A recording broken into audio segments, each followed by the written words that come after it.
guys. What's up? You guys let me know in the chat. How's the audio? Can you guys see me okay? Is it blurry? All that good stuff. Welcome back to the channel, guys. And if you're new here, welcome, welcome, welcome. So I am a little bit nervous. I'm going to be honest. I'm just praying for a good live stream today. And I am excited though, because today is the first live stream of 2023, but more important is the first live stream in almost 2 months.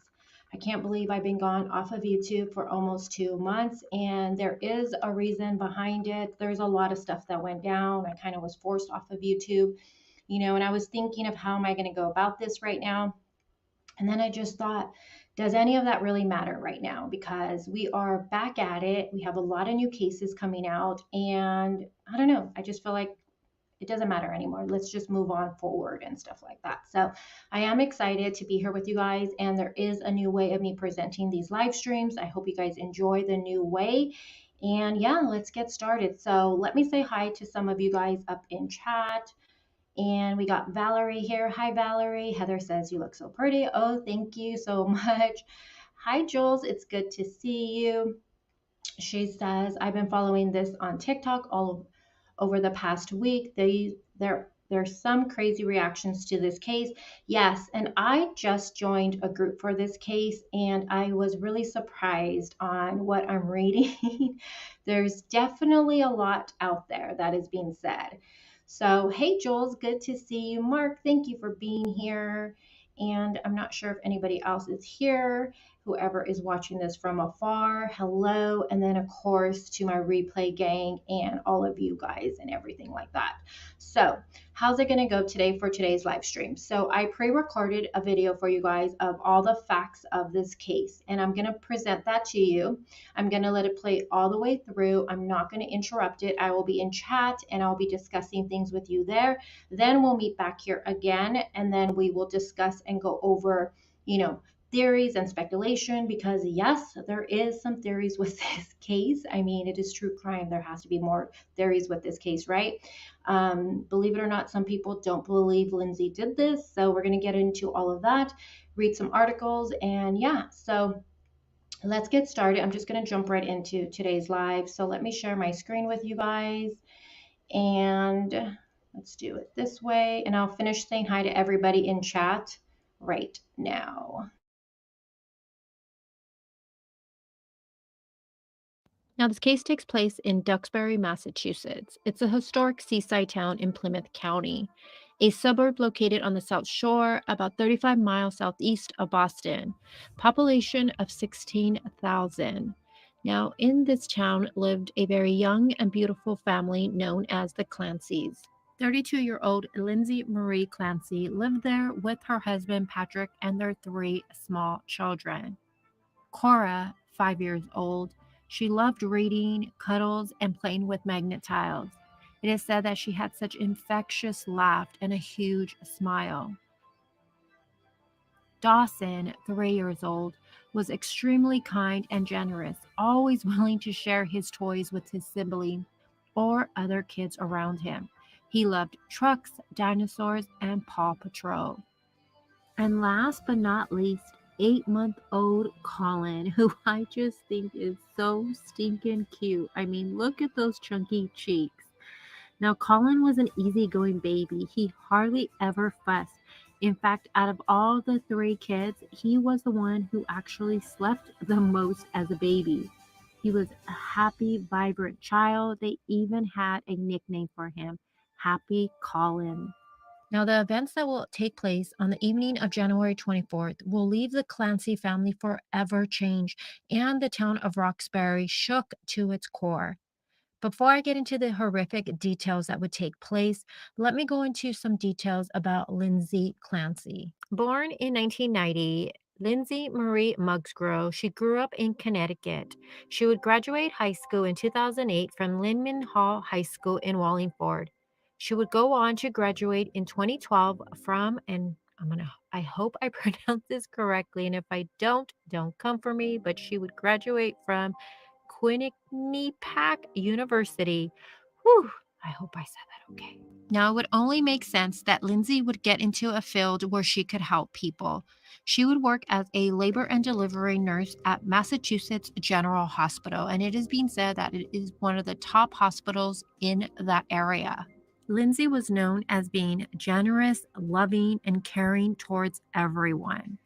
That she loved being a nurse, and her patients loved her just as much as she loved them. It is also being stated that Lindsay loved being a mom. And when you look at her Facebook, that is one thing that I had thought was this is a mom who loved her children, because in almost every single photo, Lindsay is holding one of her kids or has all of her kids in her photos. Now, I do know that you can't take everything as is when it comes to social media. You kind of have to take it with a grain of salt, but based off of what people have stated that have known Lindsay, also just looking at her Facebook, without a doubt, Lindsay truly loved her children. So, what went wrong with this family?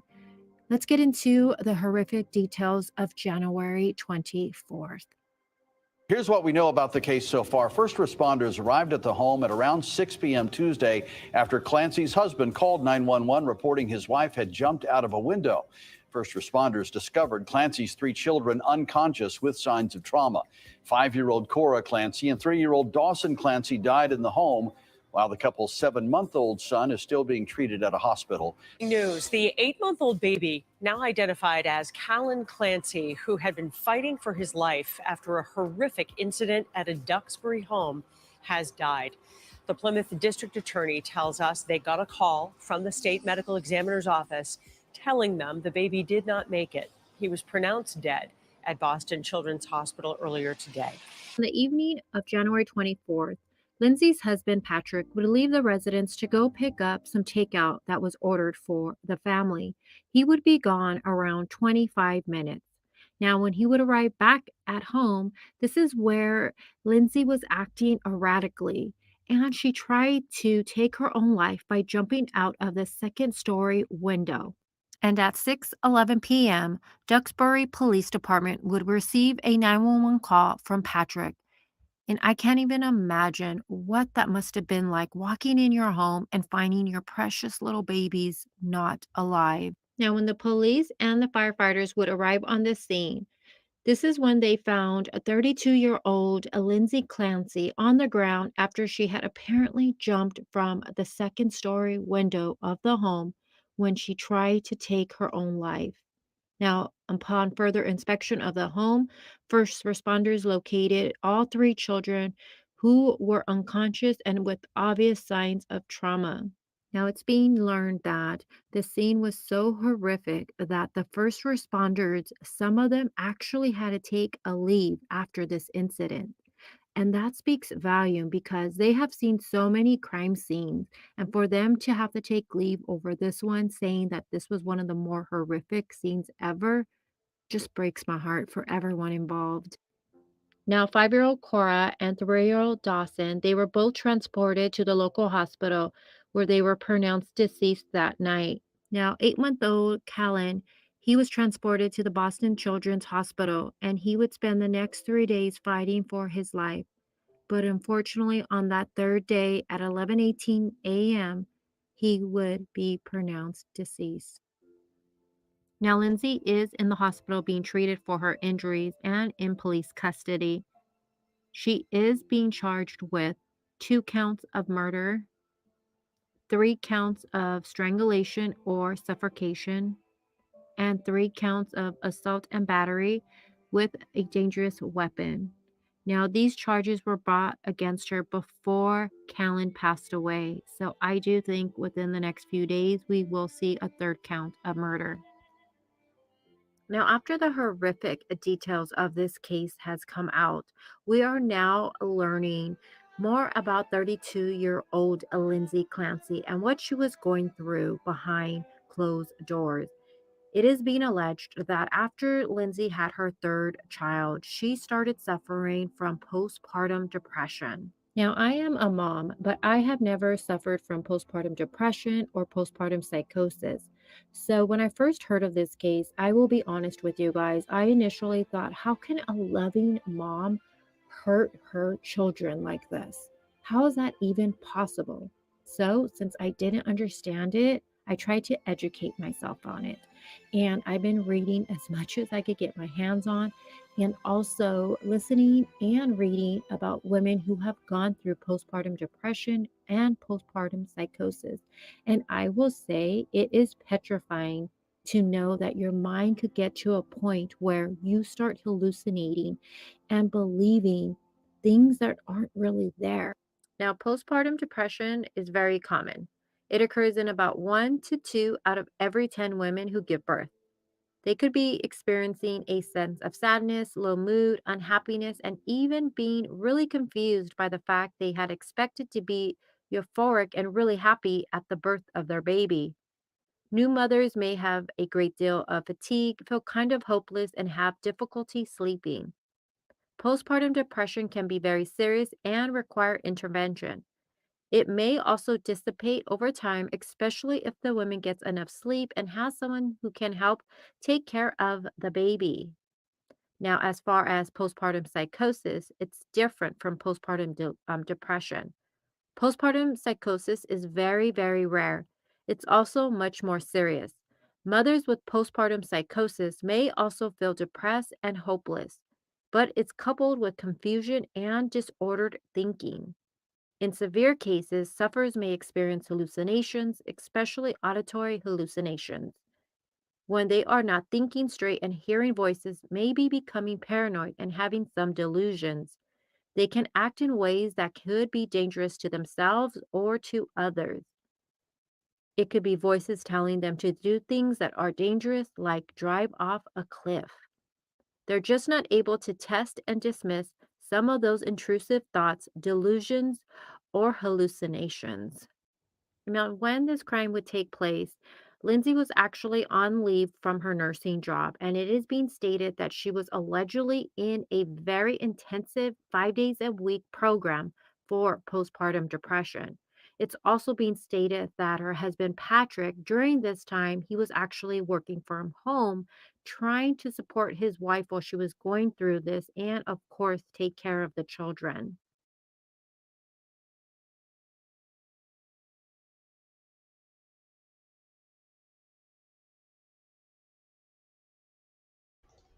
Okay, you guys. So, like I said, I wanted to clip that video together for you guys because that goes over everything pretty much with this case. A couple of things I didn't include in this because I wasn't sure if it was, I couldn't find anything to confirm it, but I'm just going to share it. So, mainstream media has been stating that Lindsay, on her own personal Facebook, which is public, that she had posted some of her struggles after having her children. I cannot see those posts, so I don't know if they're really there or not. But mainstream media is, saying that there were some posts on her Facebook that talked about struggles she's went through. Also, just to answer some of the questions that were in the chat, a lot of people, and this is something that I see a lot of people saying, and myself, I also felt this way when I learned of this case. I went to, like I said in the video, I went to Lindsay's Facebook, and without a doubt, all I see on Lindsay's Facebook is photos of her children, her with her kids. And the kids look clean and happy. And like I said in the video, I know we can't really take too much out of social media. You got to take it with a grain of salt. But I just felt like this was a loving mom. What went wrong? I mean, she was a nurse, as a labor and delivery nurse. So she had a lot of education also about postpartum, I'm assuming. So I kept thinking, what went wrong here? What went wrong here? And, people are saying that she was suffering from postpartum depression. They're saying that she was in a program for postpartum depression 5 days a week. It is rumored, and again, I don't know if this is true or not. It is rumored that she was actually being treated as an inpatient at one time, but was recently released as outpatient. Again, I don't know how true that is, but it does seem like she was suffering from postpartum depression. Now, again, like I put in this video, postpartum depression and postpartum psychosis, they're very two different things. Postpartum depression is more common with women. postpartum psychosis is very, very rare and extremely more scary, because that's where hallucinations come in, confusion, obsessive thoughts.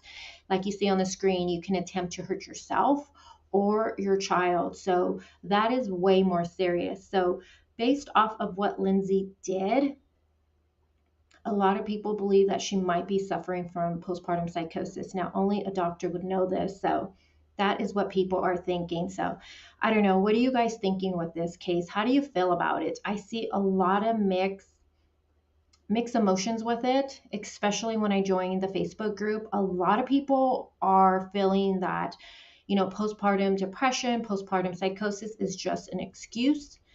And I kind of understand that to some degree, but I feel like with Lindsay, if she was in fact seeking treatment, 5 days a week, if she was doing treatment 5 days a week, that speaks volumes to me, because that means she seriously needed help. And then this is the outcome. I keep thinking, what went wrong? What went wrong with this case? Let me see what some of you guys are saying. I'm going to scroll a little bit up to catch up. And then hello to anybody that's coming into chat. Just so you know, we are talking about a 32-year-old Lindsay Clancy from Roxbury, Massachusetts.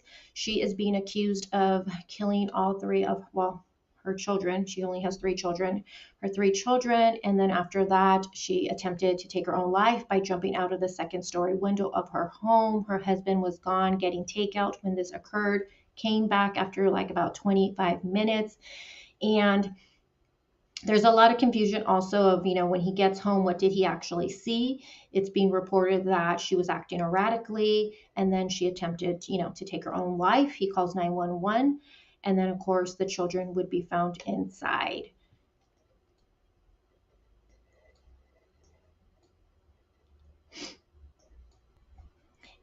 And is it Colby? I believe it is. She says, I'm a mother as well, and I haven't either. And she's talking about how I stated in the video that I am a mom, but I've never suffered from postpartum depression or, psychosis or anything like that. So all I can do, you guys, because I didn't understand this, it was hard for me to understand how a loving mom like Lindsay, based off of what everyone said about her, how this young mom would do such a horrific crime on her children. Like, I couldn't understand that. So all I've been doing since I learned about this case was try to educate myself with it.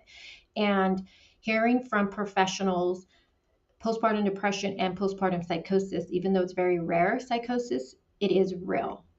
So just because I've never seen it doesn't mean it's not real. So I don't know. This case is just definitely not black and white for me. That's for sure. Heather Marie says that it happens. She says that she has never heard of postpartum psychosis. Yeah, I know I've heard of postpartum depression, but psychosis, I'm right in the same boat as you. And this is another thing, Duke says, I bet in her disoriented mind, she thought she was saving them. And one thing I'm also wondering is, we know that Lindsay's being treated in the hospital. She is in police custody, right? We don't even know her injuries right now, because if she attempted to take her own life and she jumped from the 2nd-story window, how serious are her injuries? Is she going to survive? Is she okay? Is she speaking? Is she in a coma? We don't know anything. They've been really quiet on giving us any information when it comes to Lindsay's well-being right now. All we know from the beginning is that she was in the hospital being treated for her injuries, and she's in police custody. We know she's being charged, but we haven't seen that 3rd charge come to play yet. And I'm wondering, when is that going to come into factor, because that hasn't been brought yet. I just checked, no new charge has been brought. So I'm left like, okay, what's going on with Lindsay?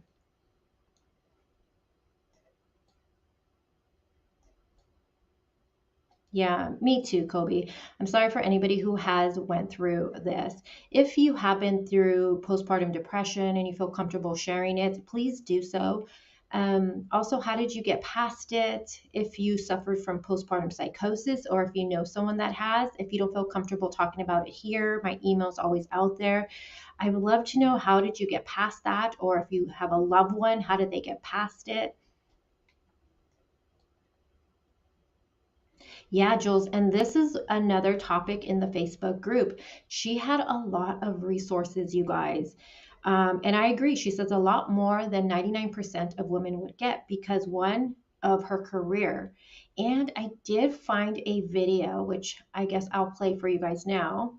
This video was recorded back, and I think it was in 2016. And it's going over labor and delivery stuff and new moms and all of this stuff that new moms might be going through.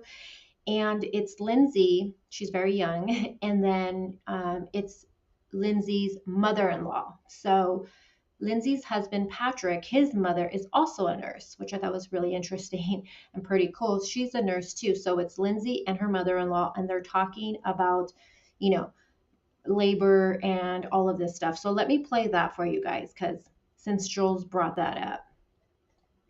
And again, if you guys have not done so already, if you can hook your girl up and just hit that like button. It costs nothing from you, but it means a lot to me.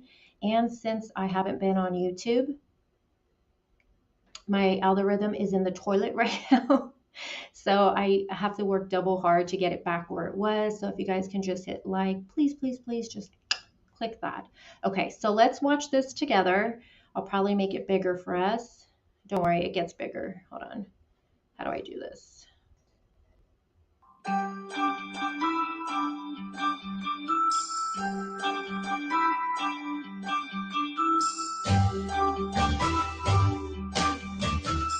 My name is Sue Clancy. I've been a labor and delivery nurse here.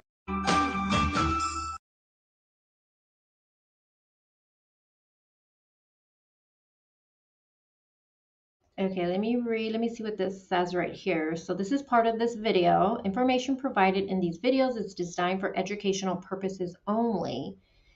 Information is not provided as medical advice or as a substitute professional medical advice or care. Always seek the advice of your physician or qualified health provider with questions related to a medical condition you are experiencing prior to starting any new treatment. So I guess this is just like a little disclaimer before they speak about what they're going to speak about. Okay. And again, this is Lindsay. I believe this was in 2016 when this was recorded. And this is Lindsay's mother-in-law.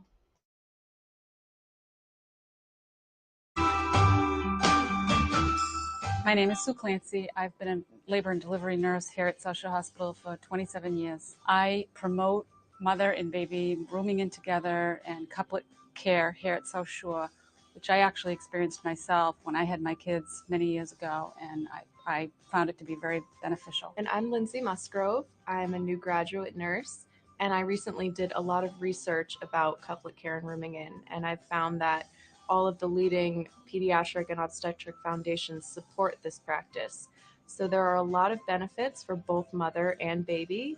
For the mother, you can start forming a routine with your baby. You learn to sleep in chunks as your baby naps. You have less anxiety about your baby being out of your sight, so you actually are able to sleep better and deeper than when you send your baby to the nursery. This is a great way to have successful breastfeeding. You're always there with your baby. You can learn your baby's cues and needs when they need to feed, when they need diapering, when they need rest.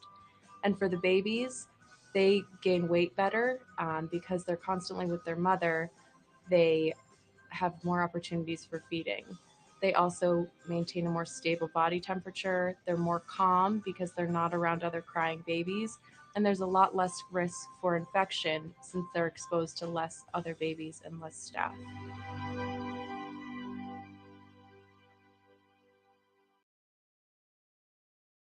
Okay, so I was going to type this out, but I'll just say it.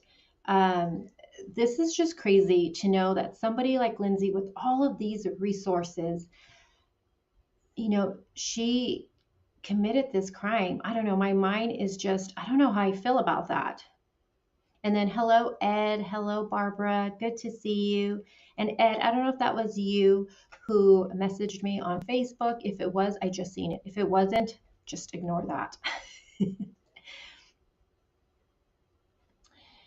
Hey, Josh. I tend to find most folks that use social media to portray an atypical family are usually the most troubled. My friend's soon-to-be ex does that. You never know what you...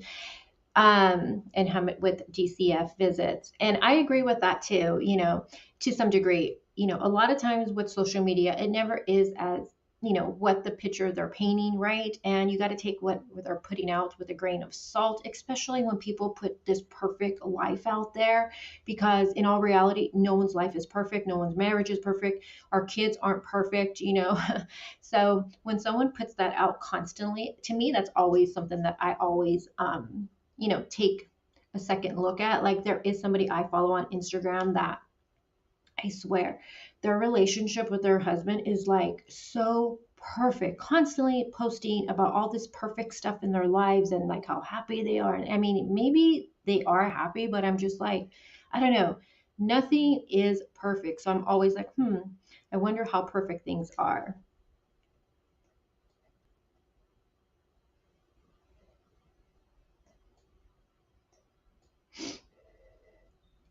Valerie says, does she know what she's done yet? And that's like I said earlier, Valerie, we have no idea what is going on with Lindsay and her treatment. We know she's being treated at the hospital, but we don't even know if she's speaking. What's going on with her? That's a question that a lot of people are having, and law enforcement has been extremely quiet. Kobe says that at first I thought maybe it was an excuse. Now, after what all of you have said, maybe she was really troubled and needed help. And like I said earlier, you guys, this is, we cover true crime, right? And when someone hurts their child, they're just like no excuses, right? We get really angry and stuff like that. But with this case, it's just not as black and white for me. And because Lindsay was, it seems like she was suffering from postpartum depression. If she was really in a program, which it seems like she was suffering from something. And then she did this.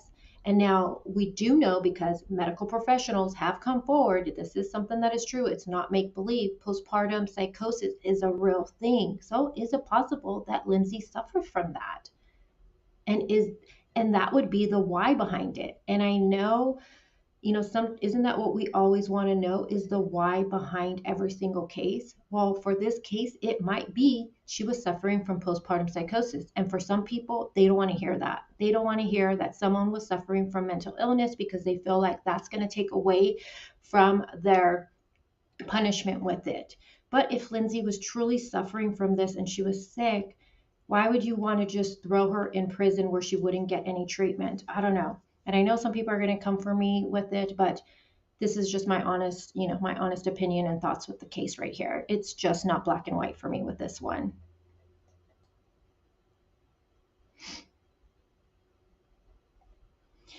Joel says, with as old as Lindsay's kids are, Quentin Simon, which is a different case, and she's saying Quentin Simon's egg donor, his mother, could use the same excuse. This is a very fine line to walk.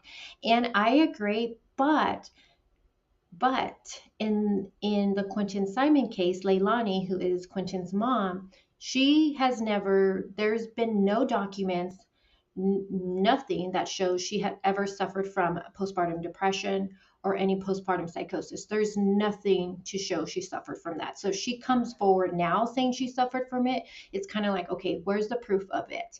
Lindsay, on the other hand, there's probably going to be some proof, because people are coming forward saying that she was in a program. So law enforcement is going to be able to find out if this is true or not. Was she in a program, 5 days a week? And it is rumored that she was in as an inpatient at one time. Don't know how true that is, but it is being put out there that she was an inpatient and then got released to an outpatient. So this is something law enforcement is going to look into. Also, her husband's account. It seems, based on that GoFundMe and what he stated on there, Lindsay was suffering from postpartum depression. So again, this is something that isn't new with Lindsay. It seems like it's been something she's been going through, and there's probably going to be a paper trail of it. As far as Leilani, there is nothing to hold up that she suffered from that. So if she comes out with that now, we all could kind of say like, yeah, where's the proof you were suffering from any of that? None of the family have said anything or anything like that. I think they're trying to say she probably was suffering from something with, I don't know, with the medication she might have been on, or something with her teeth or something. And again, thank you guys for being here with me and discussing this heavy topic. And whatever you guys think, respect each other's opinions on it. All we're doing today is just trying to understand this case. There are 3 little lives that have been lost, and that's just heartbreaking. And when I get into the theories and stuff of it, and speculation, it's probably going to upset you guys even more, what I'm going to say. I know, Heather Marie, she says, could you imagine coming out of the psychosis to find out what you did? I know. Hey, Roxanne, good to see you. She says, hello, everyone. Hey, Jennifer. She says, obviously she had severe postpartum. I watched a documentary and heard of horrific stories, hallucinations of stabbing and drowning their kids. What documentary was that, Jennifer? Can you let us know?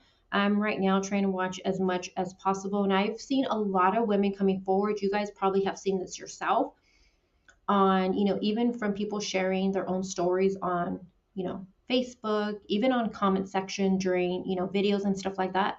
Women coming forward stating their own experiences or their own experiences with someone who suffered from it.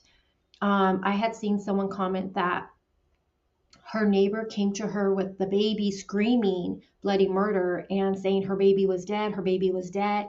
And the lady gets the baby and the baby was fine. But the mom hallucinating thought her baby was dead. I mean, you guys, it's a real thing. It's scary. And maybe people don't want to believe it's a real thing because it is so scary. I don't know. Hey, Chris, how are you doing today? And thank you for saying this, Jennifer, because this is something that is a huge topic in the Facebook group I'm in. Jennifer says, I feel for her. She was trying to get help. Her husband should have not left her alone. She needed a treatment center in a hospital.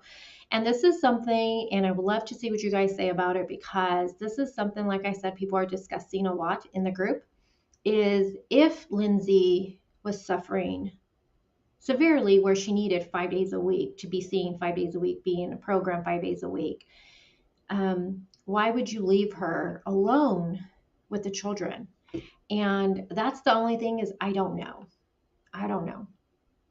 Was she seemingly, did he think she was getting a little bit better? Was she acting okay? I don't know. I don't know for that one, but I do see a lot of people are questioning that.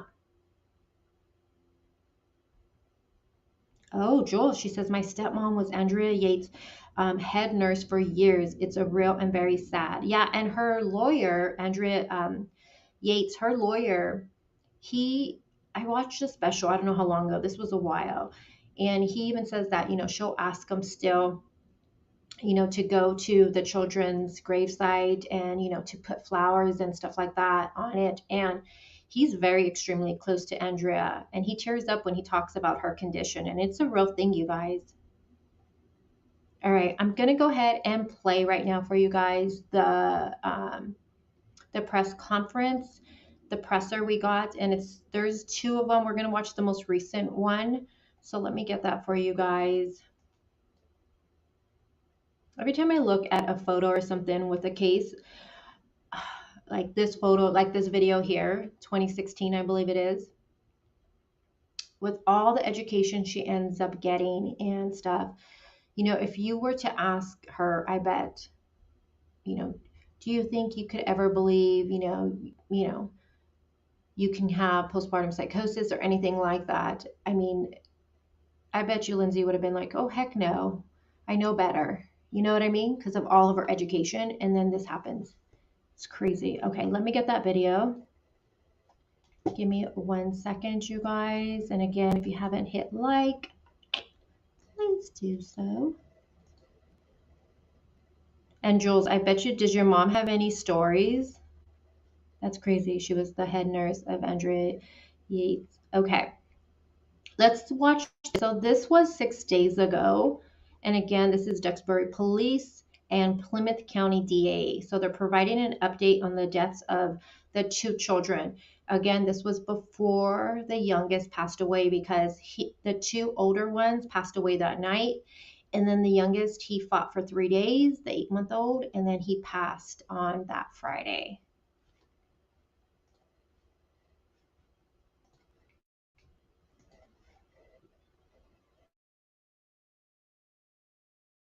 Good afternoon, everybody.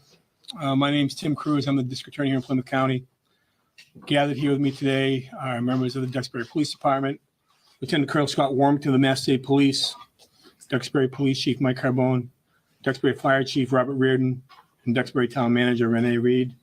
A few of those gentlemen will be making a couple statements after I speak. And what we're doing here today is give an update regarding the tragic incident which occurred last night. And as you are probably all aware, this matter continues to be. And I'm stopping it because you guys, I'm behind in chat. But Jules, if you were referring to the video, yes, that was Lindsay back, and I believe it was 2016 that was made. And it's so interesting that you're saying that about her eyes, because I don't know, I'm not noticing that, but a lot of moms that have suffered through postpartum, they're saying the same thing. And I'm not saying you suffered from anything like that, Jules, but you know, I'm seeing a lot of women say that about Lindsay and her eyes, that her eyes look kind of empty. So it's interesting you just pointed that out. But yes, that was her, and that was her mother-in-law. Active and ongoing. Therefore, we are somewhat limited as to what we can talk about, and especially as we continue to build a criminal case. At approximately 6:11 last night, the Duxbury Police received a 911 call for a report of a suspected attempted suicide of a female resident who had jumped from a window at the home at 47 Summer Street. Upon arrival, Duxbury Police and Fire located the woman, and she was treated on scene and transported to a local hospital for treatment, where she remains at this time. She's been identified as Lindsay Clancy, age 32. First responders subsequently located 3 children in the homes under the age of 5, unconscious with obvious signs of severe trauma. A 5-year-old girl and a 3-year-old boy were transported to Beth Israel Deaconess Hospital in Plymouth, where they were pronounced deceased. They've been identified as Cora Clancy and Dawson Clancy. A 7-month-old infant boy was med-flighted to Boston Children's Hospital, where he remains for treatment as we speak. Duxbury Police contacted the state police assigned to the DA's office, and the investigation commenced. The state office of the chief medical examiner took jurisdiction of the deaths, and they will ultimately determine the manner and means of the death of the children. Preliminarily, it appears the children were strangled.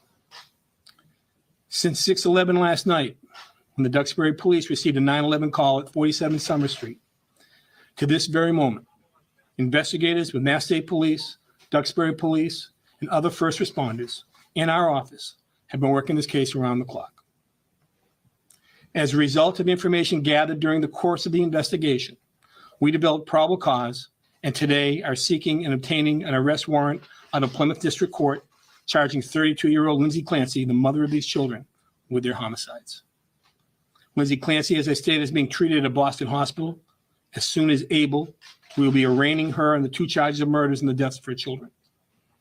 As stated earlier, this is an active and ongoing investigation by the Mass State Police and the Duxbury Police. I want to further commend the professionalism and the work of the Duxbury first responders and the Mass State Police. I'm sure many of them will not forget what they saw last evening. And I think we should all be grateful to the men and women that put a uniform on, that are willing to do this difficult and challenging job. When something like this happens, there are obviously usually more questions than there are answers. As we proceed forward, we will give answers as we can. But we have, as I stated before, need to continue to do our job to put a criminal case together. So therefore, nobody's here to speculate. Nobody's here to talk about any motive of individuals. We're well aware of the fact that anybody charged with a criminal crime is presumed innocent until proven guilty beyond a reasonable doubt in all of our cases.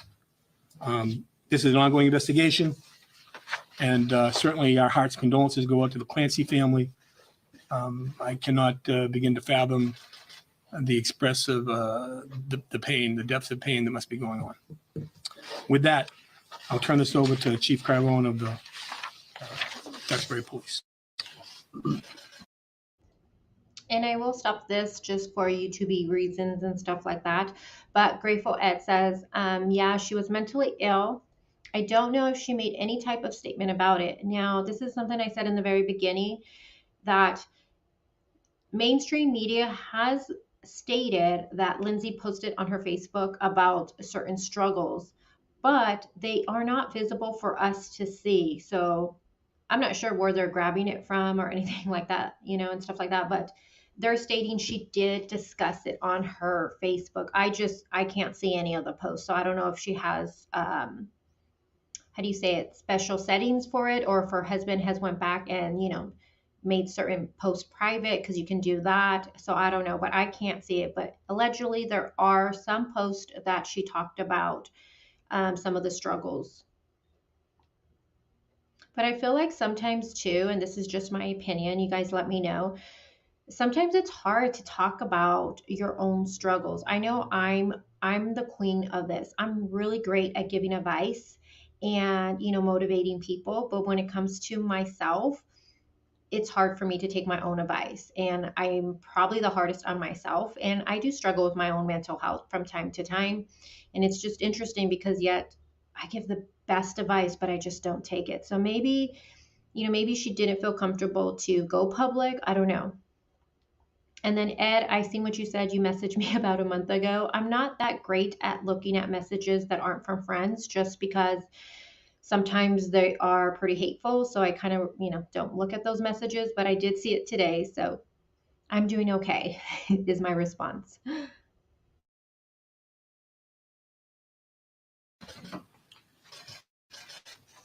Chief Michael Carbone, Duxbury Police Department. As we continue to investigate this painful incident, I'd like to thank the Massachusetts State Police, the District Attorney's Office, and the Duxbury Fire Department for their help, and the many other surrounding agencies for their support and their offering of resources. The Duxbury Police Detectives, along with the State Police Detectives, have been working nonstop and will continue in the days, weeks, months, or whatever it takes to get answers and to hopefully come to justification of or reasoning of what's going on here. Again, I just want to extend my gratitude to the many agencies. Thank you. Chief. Chief Rob Reardon, Duxbury Fire Department. On behalf of the entire fire department, our thoughts and prayers are with the victims of this tragic event, their family members, and all the members of our regional public safety community who responded. Tragedies like these are always difficult to comprehend and process.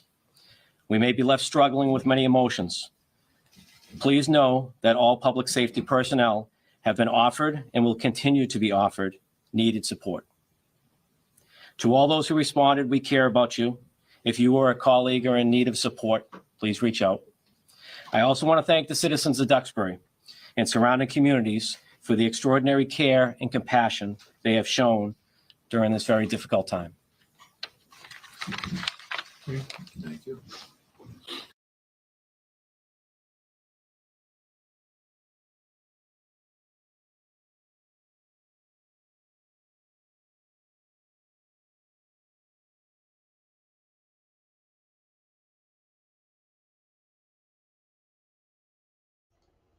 I just realized I was muted.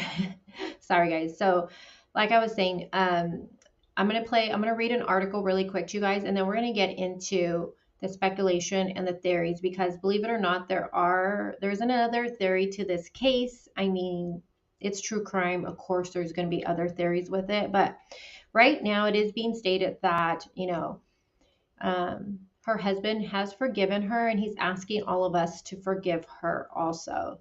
So let me read this to you guys. There is a GoFundMe.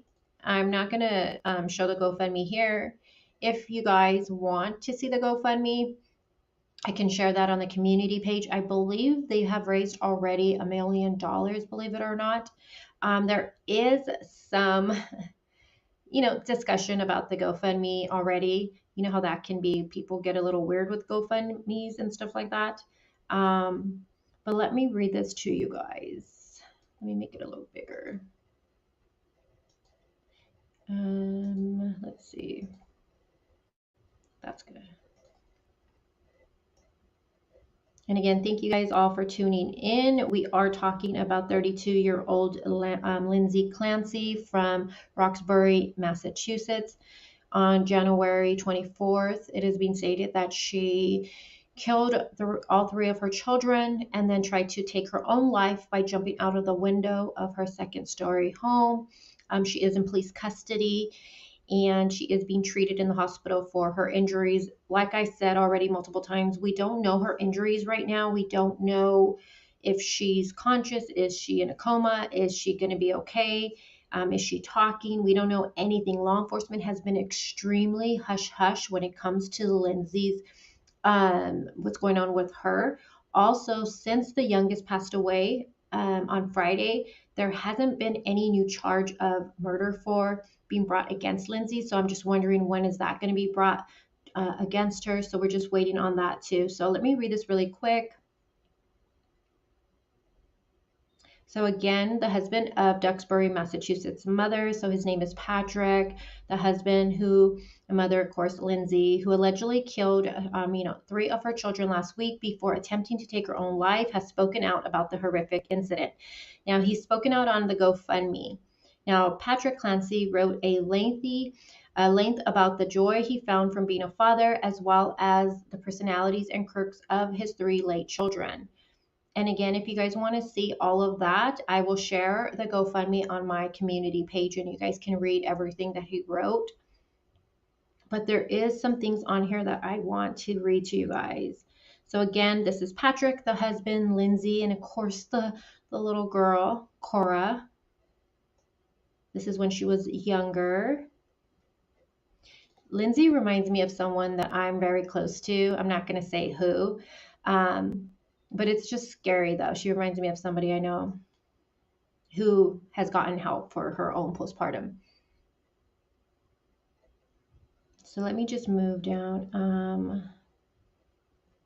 Okay, so referring to his wife, Lindsay Clancy, 32, who was reportedly suffering from postpartum psychosis or depression at the time of her alleged murders.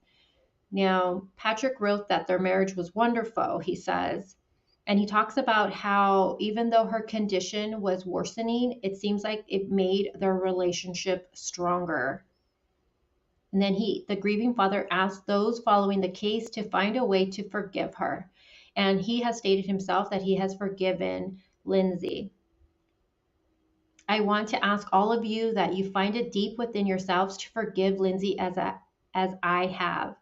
The real Lindsay, he says, was generous, loving, and caring towards everyone. Me, our kids, family, friends, and her patients.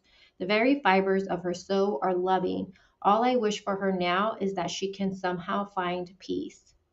And that just makes me really sad. Now, again, this goes over what she did. But there is a part on here. Hold on.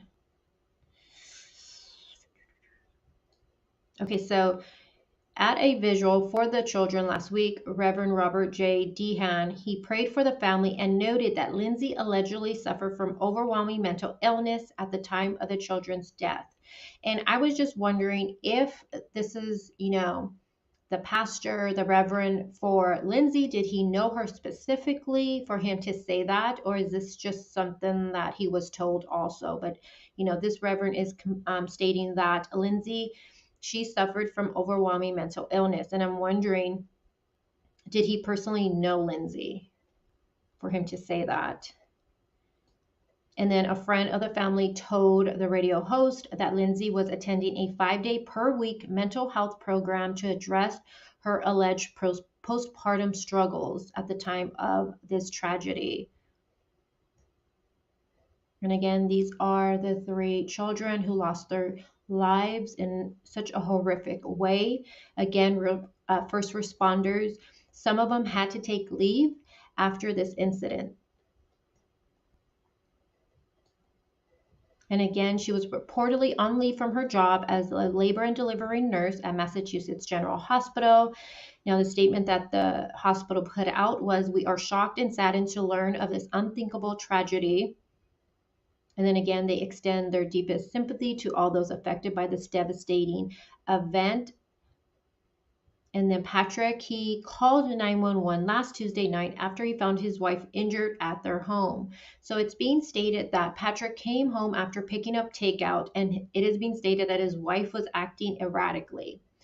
And this is when she attempted to, well, she did, she jumps out of the second story window.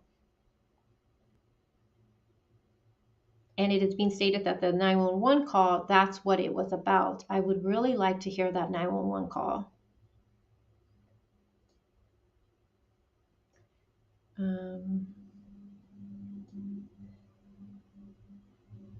Okay, so they were just beautiful, beautiful children. The children's aunt, Donna Jessie, they were very well cared for. They were just beautiful. That's it. Now, this is what I want to show you guys. So Rita Mugsgrove, the kid's great-grandmother, she told the station she spoke with Lindsay last week and nothing seemed amiss. It's a pretty shocking thing, and it is heartbreaking. So the great-grandmother spoke with Lindsay a week ago, and everything just seemed fine. So a lot of people are trying to understand, how did this happen? A lot of people are thinking that Lindsay knew what she was doing because she waited until her husband left to do this crime. And again, Lindsay is in the hospital. She is being charged with, well, faces 2 counts of homicide, 3 counts of strangulation, and 3 counts of assault and battery with a deadly weapon. Now, I'm going to go over, you guys, some, and I want to make sure, how do I go about this? So I'm going to go over speculation and theories, okay? So let's get into some of the speculation, I will say. So I'm going to scroll all the way down to the comments. And again, you guys, this next part might be triggering for some of you, so I just want to give a warning to that, because I'm going to go over what people are speculating on, okay? And it has to do with children, so just know this. Okay, so speculation here. Okay, so one thing I heard, and Valerie, you know what I'm going to say right now. So when I first heard of this case, I spoke with someone. I'm not going to say who because she isn't here. I spoke with someone and I was like, hey, have you heard of this case? And she was like, yeah, that she was on TikTok. I know TikTok, right? And that she was actually speaking to someone who was claiming to be the neighbor of Lindsay's.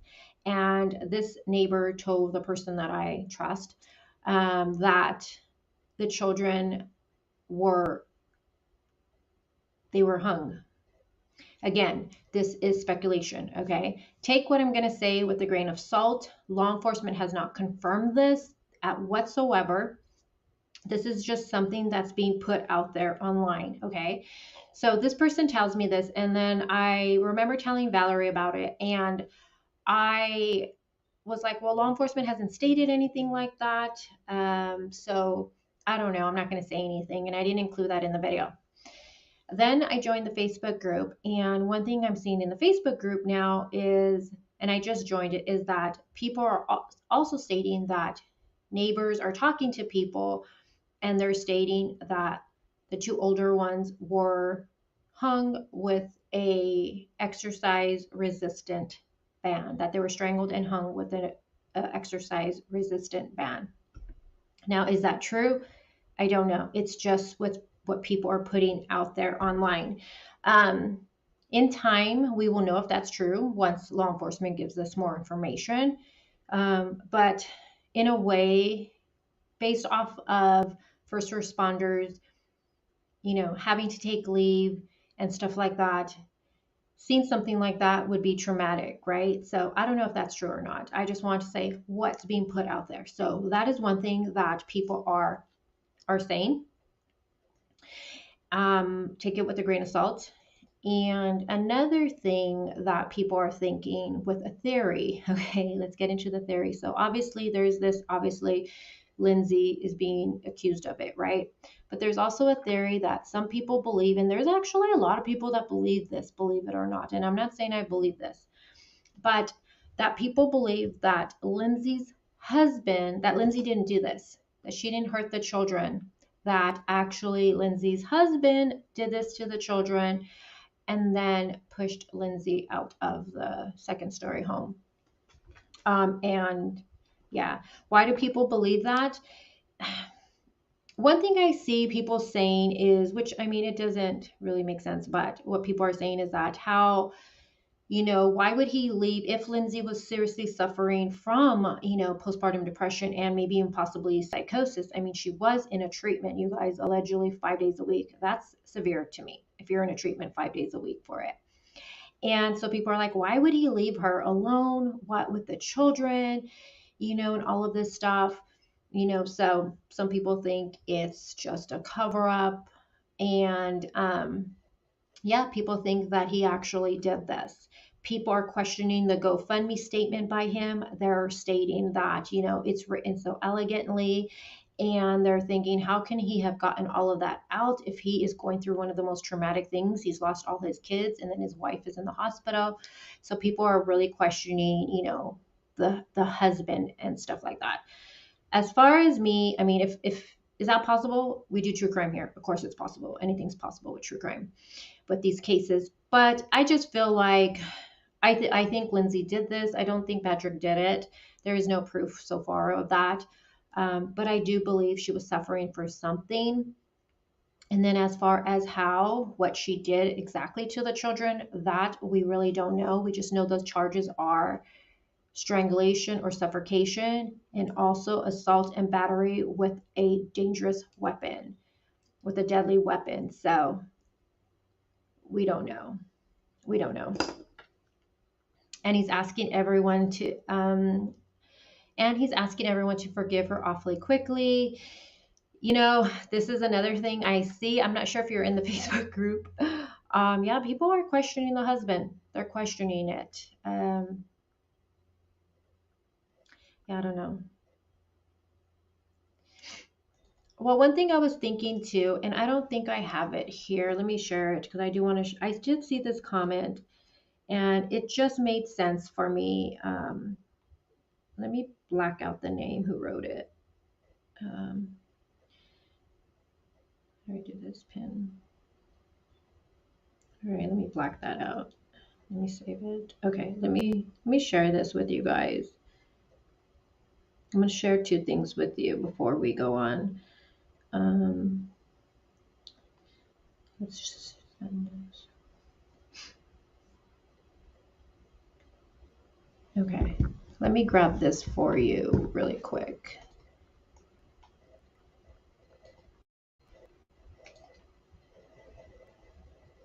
I mean, do you guys question the husband? Do you? Like I said, it's true crime. Anything is possible. But there are a lot of people I realized in the group that do think the husband, they're suspicious of the husband. Because if Lindsay was suffering from something, what if, just theory talk, what if, she's already going through her own hallucinations and stuff like that and suffering from postpartum depression, and then she comes to find her children not alive? Maybe could he have convinced her she did it? And I don't know. I don't know. All right, let me show you guys this.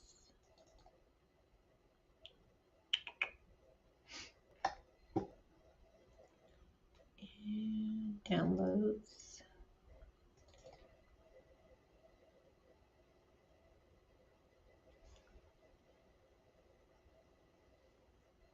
Okay, so how can I show you? Let me see.